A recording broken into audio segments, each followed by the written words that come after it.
Some of you haven't had your breakthrough yet because you're deciding in circumstance. Never limit your future vision because of your past or your current circumstances. What is the ideal we are marching towards? What have you been aligning to? Achievement is not the problem. Alignment is. Talk to successful people. They swung.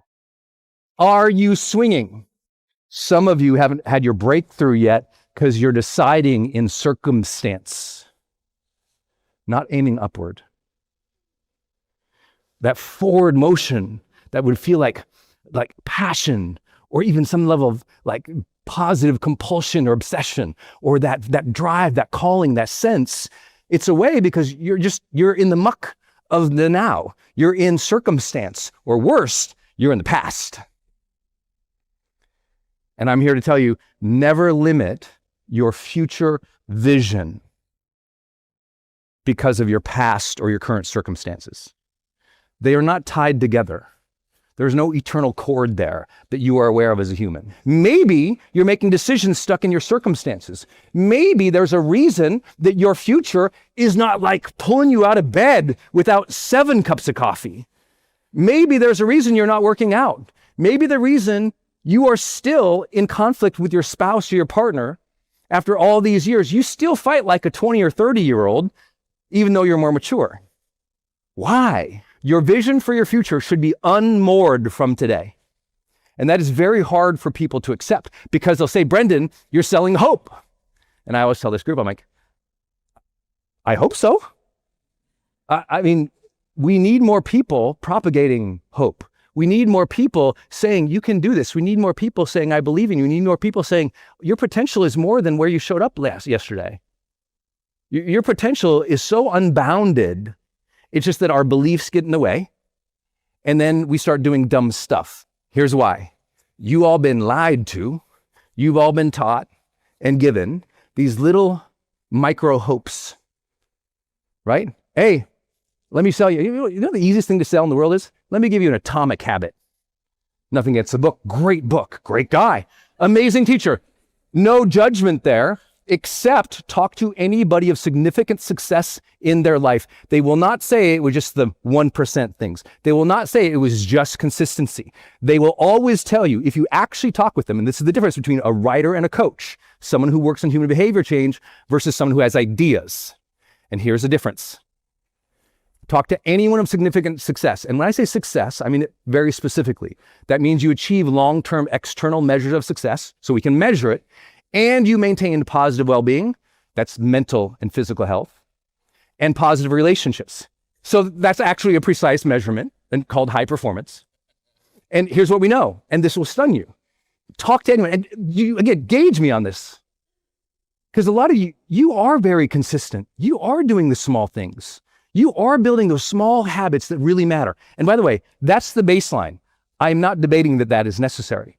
But talk to successful people, high performers, and they will always tell you about a few bold moves. Not just, I was so steady, I did all the right habits, I overcame all my limiting beliefs and did all, no, they were like, man, let me tell you about this crazy ass thing I did. Forgive my language. That's what they will tell you. They're like, I want to tell you about this crazy thing I did. They bet, they risked, they took a bold move. Other people thought they were crazy and ridiculous. There was nothing small or insecure about it. It was like, they went for it. I mean, they swung. Are you swinging? You don't have to swing every day. We need good baseline habits, but we got to get you swinging once in a while. Sometimes, who took a big swing in your life and you know that was critical to your success, right? You wouldn't say it was a small thing. But if I asked you in an interview, you'd be so humble. You would describe the small things. Oh, I just believe. Oh, I really like working with people and, I just stayed steady. And I'm the guy who'll go, man, I work with too many guys and gals like you. You can't pull away. Tell me about when you took the swing. Some of you have been playing a game that's way too small for you. And you haven't taken that swing to the future. And I'm not here, the person to go risk and bet. I'm like, buy your Bitcoin. I have no problem with that. What I'm trying to suggest is maybe you got more in the tank. Maybe you got a few swings left. And the big swings for many people, it sounds so like dramatic when I describe it that way. For some of you, the biggest swing you're going to have today is truth. Sometimes that's the big swing. Facing it. That's the swing. Because most people are playing an avoidant game, not an assertive game. You're either avoidant or you're assertive. You're either avoidant or you're in an assertive lean. You assert yourself into life. Psychologists might use the word high agency, right? Other behavioral psychologists might call it autonomy. Some of you might call it even courage for the philosophy dorks in the room. That's what we're talking about here. That's what we're talking about. It's a different ethic of living. But the challenge is, if your future or your now is not what it is, I promise there's been some avoidant behavior or avoidant decisions that felt good and it completely robbed you of real progress or the real swings. And so today, test me out on that. Because sometimes that's the big swing. It's facing the truth. Like, I've been avoiding some things. And not because you're bad or repressed, but it's because instead you lost an ideal. Because how we were raised or what our culture is like right now, it's not a movement towards higher ideals. It's not a forward or upward aim.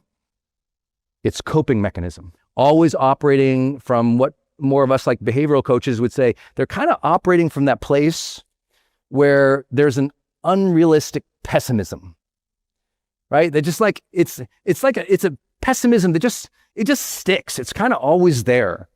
And it's like, if we can't break that a little bit, there's no forward motion. But a lot of people have really ridiculous levels of pessimism. But I don't want you to drown in pools of pessimism in your life. And a lot of people did. They've literally drowned in pools of pessimism. They stop. They're languishing and they're not moving forward. Human nature is so profoundly creative and intelligent and able to see beyond biology, need, species level comforts, and build and do and create crazy things, right? None of you are struggling to do something basic. If you're in that place of depression, then please get therapy and assistance. But basic tasks, like achieving tasks, is not a problem for most people. Achievement is not the problem for most people for them to go to the next level. They already can learn, they already can do things, they're already quick. Achievement is not the problem. Alignment is. This is the central piece of my work. People fall out of alignment with things that are important. And because they're often pulled off path by things that seem more important, now they find themselves languishing, hopeless, frustrated, poor, broke, lonely. You fill in the blank. So achievement isn't the problem. And I mean this not just at a tactical guy, because high performance, they often bucket me in with all the productivity guys, which I love, by the way, because I'm a very productive guy. And I think it's more of a spiritual thing too. I think most of our challenges as humans is we fall out of alignment with spirit, right? New Agey, don't worry. Presence, centeredness, whatever you want to call it, I'm game. But centeredness and presence is an alignment to something. Like athletes, the mobility training you are doing is specifically for greater alignment in the performance of your sport. If you're out of alignment, and I mean that in both proportion, strength, mobility, flexibility, you're not going to perform as well on the field of whatever sport that is, right? So if you've ever worked with a sports coach or a psychology coach or a performance coach like me, it's like, we got to get you in alignment mentally, physically, spiritually, intellectually, but also with an ideal that is beyond you. Because the easiest thing to do in the world is just align with the ideals of comfort. Align with the ideals of the other people around us. What have you been aligning to? Because that's why you are where you are. It doesn't mean things didn't pull you off, screw you up, rip you away from progress. It just means ultimately over time, you have the responsibility for what you align to. It doesn't mean bad people don't enter your life and throw you off path. It doesn't mean crappy stuff doesn't happen. But even when it does, even if you go there, ultimately the work is finding an alignment to what is right for you, what is healthy for you, and moving forward again. It always comes back to that. Some of you, you're like at that alignment stage where it's like crossroads. You know what I mean? Like you've been on one path for a long time and you did good there. But now you're at a different age and you're like, maybe that's not all there is. And that idea that maybe there's more is not offensive to your reality. It's not offensive to anything you've built. I work with a lot of people and they're like, oh, I shouldn't have done this, or I have this regret. So I'm like, hey, at that time, that's what you were manifesting, right? You all manifest different things. You all build different things. Like, you know, when you're in your teenage and 20s and 30s, or when you have kids, or you build that first business, or you strike out on that first path, you're aligned to different things. There's not going to be any regret. Regret means you are making decisions in circumstance. If you are operating from regret, that's what you keep doing. Regret is corrosive.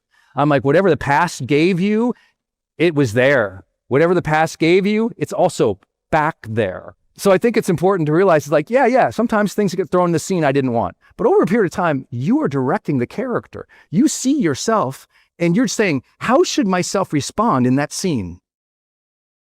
How should myself respond in that scene? You're directing that.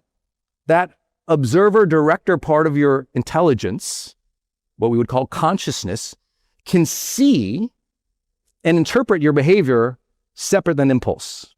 That's what makes us different than other animals, consciousness, and higher being consciousness for being and becoming beyond our biological needs. Okay, now that was a little dork territory. Let's just ask a very simple question. Are you aligning towards a certain kind of character and future? That's the question of today. Are you aligning? If like I came into your house and we sat down and we talked about your last 6 months, could you describe to me what you have been aiming for? That's a simple way to say it, right? Now, most people, and I was in this category for a really long time, most people are like, what are you talking about? I'm just trying to survive. That's a tiny percent of the process. The bigger processes go, what is the ideal we are marching towards? What is the thing we are aiming to build within ourselves, for our family, for our society? And that's a very simple question. I know. Sometimes I get lost in my little psychology mind here, but I'm trying to say, if I was at your house and I said, hey, over the last 6 months, what have you been aiming up for? Is it, well, I'm just going to work and do my job? I'm just trying to feed the kids. Both of those, by the way, are vital. They're important. I will never take away from anyone's reality. That stuff is needed, right? That's, though, only part of the story. And if you're only operating the part of the story that is fixing or doing the things you're supposed to do, but there is no like upward force that you are giving yourself or reacting to or aiming towards, that's why you're unfulfilled, even though you're friggin' awesome. You know why you're not marching towards the future as hard as you could? Because you haven't even given yourself credit for the past chapters. If you knew the powers that you've already demonstrated, experienced, or were blessed with or granted, if you knew the doors that opened up before you that you didn't even have to open, I'm here to tell you, if you knew, if you could just, if it's like, gosh, I wish it was like, as Steve Jobs said, you never know until you look backwards and you can connect the dots. I've been blessed to work with a lot of people at the end of their lives. And at the end of their lives, they look back, they start seeing all those blessings. They're like, I didn't even realize that happened. And then that had to happen. And that terrible thing happened. But then it led to this thing. And that awful thing happened. And then this person was emerged. And then I felt down in the dumps, but then I felt a little better. And then I helped someone who was also down in the dumps. I never even realized that ripple effect was happening. The whole time the doors have been opening for you. And if you can't vibe on that, you think the doors are closed on you. I tell people all the time, why do you think the doors are closed on you? My story was, oh, well, doors are closed on me because where we grew up, we didn't have a lot of wealth. Doors are closed on me. Our schools weren't that great. Doors are closed on me. We didn't have much wealth. Doors are closed on me. We grew up in a really difficult town. Doors are closed on me because of physical abuse. Doors are closed on me because we got beat up and bullied. Doors are closed on me because we moved around a lot. Doors are closed on me because I didn't learn as fast as I wanted to learn. Doors are closed on me because when I started in the industry, I was too young. Everyone was older. Doors are closed on me because technology's hard. Doors are closed on me because AI. Oh God, AI. Part of maturity is going, what else am I going to blame before I get my stuff together and start building the future me and my family deserve? What else are you going to blame? What other doors are closed? Because here's the thing. I'm not denying the doors are closed. I'm just saying it doesn't really matter. Because every generation before you had doors closed. Because every person of your color, your race, your background, your nationality, somebody broke through. It does not mean it was easy. It does not mean anything is fair. Again, I don't take away from the reality. Life is super hard. Whatever your background or spirituality is, let's not pretend that there's not difficulty or misery today. That's there. But when you have that in your life, you have to put a little comma on and go, and now what? And now what is the next right action of integrity for me to move forward? That's always going to be the question. Hey, my friend, sun is going down behind me, and I just want to thank you for watching my YouTube channel. So many of my subscribers are always asking me, Brendon, how do I go to another level of my life and stay consistent in my personal development and really get progress? We all want to be more motivated, more productive, more confident. We want to be better leaders. We want to be better at our craft. But how do you do that on a consistent basis? Well, that's why I built Growth Day. It's an app that you can use that builds your personal growth streak.